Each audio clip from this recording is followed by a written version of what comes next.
नमः चंडिकायै। महाकाली के दिव्य लोकों का वर्णन। श्री नारद जी बोले, देवदेव जगन्नाथ कृपामय जगत प्रभु, मैं पुनः आपसे भगवती का उत्कृष्ट आख्यान सुनना चाहता हूँ। कैलाश पर्वत पर शिव सानिध्य में भगवती की जो मूर्ति हैं, उनमें भगवती दुर्गा का सूक्ष्म स्वरूप, दिव्य लोक और शारदीय पूजा का विधान आपकी कृपा से, आपके मुखारविंद से मैंने सुना। अब कृपा पूर्वक भगवती काली के सूक्ष्म रूप तथा उनके दिव्य लोकों के विषय में मुझे बताइए। श्री महादेव जी बोले, मुने, मैंने आपसे दुर्गा के जिस परम लोकों का वर्णन किया था, वह देवता, गंधर्व, यक्ष, किन्नर तथा राक्षसों के लिए भी दुर्गम है। उसके पास अत्यंत गुप्त, अत्यंत रम्य, अति सुंदर तथा ब्रह्मा आदि देवेश्वरों के लिए भी दुर्गम धाम है। वह स्थान चारों ओर से आकर्षक अमृतमय महासागर से घिरा हुआ है, बहुमूल्य रत्न संपदाओं से सुसंपन्न है तथा अग्नि के समान प्रभाव वाला है। उसके मध्य में रत्न निर्मित 4 दीवारी से युक्त, चारों दिशाओं में 4 द्वारों वाला, मोतियों की जालियों से अत्यंत सुशोभित और चित्रमय ध्वजा पताकाओं से अत्यंत अलंकृत एक सुरम्यपुर है। हाथों में विचित्र खटवांग धारण किए हुए लाल नेत्रों वाले हजारों भैरव उन द्वारों की सदा रखवाली करते हैं।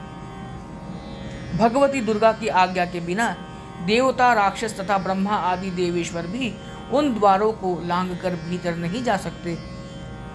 उस पुर के मध्य में अनेक विध रत्नों से निर्मित मणियों के सैकड़ों खंभों से सुशोभित तथा 4 ओरों से स्वर्ण से मढ़ा हुआ एक सुंदर मंदिर है। उस मंदिर के मध्य में 10,000 सिंहों से सुशोभित एक विशाल रत्न सिंहासन है।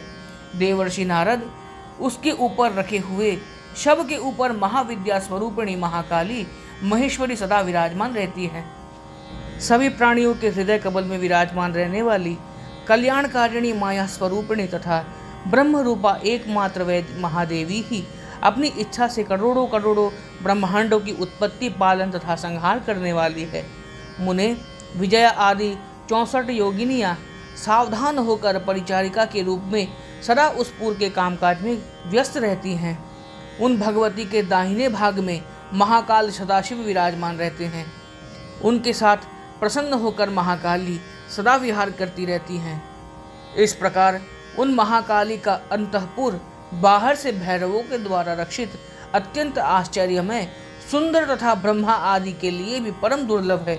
महामते, ब्रह्मा, विष्णु तथा महेश के साथ यहाँ आकर देवाधीश इंद्र महाकाली के दर्शन मात्र से ब्रह्म हत्या जनित घोर पाप से मुक्त हो गए थे। उस समय ब्रह्मा, विष्णु तथा इंद्र ने देवादिदेव सदाशिव की कृपा से वहाँ पर परम देवता भगवती कालिका का दर्शन प्राप्त किया। वत्स मुने, अब मैं उसके बाहर का वर्णन कर रहा हूँ, आप सावधान होकर सुनिए। रत्न निर्मित परकोटों से चारों ओर से घिरा हुआ बाहर की ओर एक आंगन है। उसमें रत्नों के तोरणों अर्थात बंधनवारों से सुशोभित चारों दिशाओं में 4 द्वार है। समस्त गणनायक उन द्वारों की निरंतर रक्षा करते हैं और महामते, उनके भीतर कामाख्या आदि उपयोगिनियाँ रक्षक के रूप में स्थित रहती हैं। उसके बाहर अनेक ब्रह्मांडों में निवास करने वाले कई करोड़ ब्रह्मा तथा असंख्य विष्णु भगवती के दर्शन की उत्कट अभिलाषा के साथ उनमें ध्यान परायण होकर सदा उपस्थित रहते हैं। उसके बाहर अनेक प्रकार के रत्नों से निर्मित 4 द्वार हैं। करोड़ों गण उन द्वारों की सदा रखवाली करते हैं।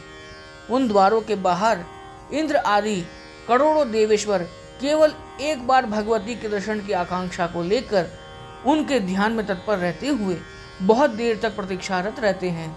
इसी प्रकार भगवती की आज्ञा का पालन करने वाले करोड़ों सेवक अनेक विध रत्नों से परिष्कृत अन्य बहुत से द्वारों की रक्षा करते हैं। उस पुर के उत्तर में विचित्र भ्रमरों से युक्त तथा खिले हुए पुष्पों से सुशोभित अत्यंत रमणीय पारिजात वन प्रसिद्ध है। उस वन में सदा वसंत छाया रहता है और मंद मंद हवा बहती रहती है। वहाँ ब्रह्मा, विष्णु आदि प्रमुख देवता विचित्र पक्षियों का रूप धारण करके महाकाली के चरित का मधुर स्वरों में गान करते रहते हैं। मुनि श्रेष्ठ, उस पुर के पूर्व भाग में अत्यंत सुंदर तथा सुरम्य सरोवर स्थित है। वह सरोवर स्वर्णिम कमल, कलहार तथा कुमुद के पुष्पों से अत्यंत सुशोभित रहता है। गुंजार करते हुए भ्रमर समुदाय के पंखों से प्रभावित वायु से हिलते हुए चंपक तथा अशोक पुष्पों से उस सरोवर का तट अत्यंत मनोहर प्रतीत होता है। वह सरोवर विविध वर्णों की मणियों से निर्मित सोपानों से चारों ओर से मंडित है। महामते, इस प्रकार भगवती का वह सुरम्यपुर वर्णन से परे है। इस प्रकार वहाँ पर अन्य 9 विद्याओं में प्रत्येक का अलग अलग सुंदर पुर है और उनके भी दाहिने भाग में नानाविध रूप धारण किए हुए भगवान सदाशिव पृथक पृथक रूप में विराजमान है। उन सदाशिव के साथ वह महाविद्याएं पृथक पृथक विहार करती हैं। ओम नमः चंडिकायै।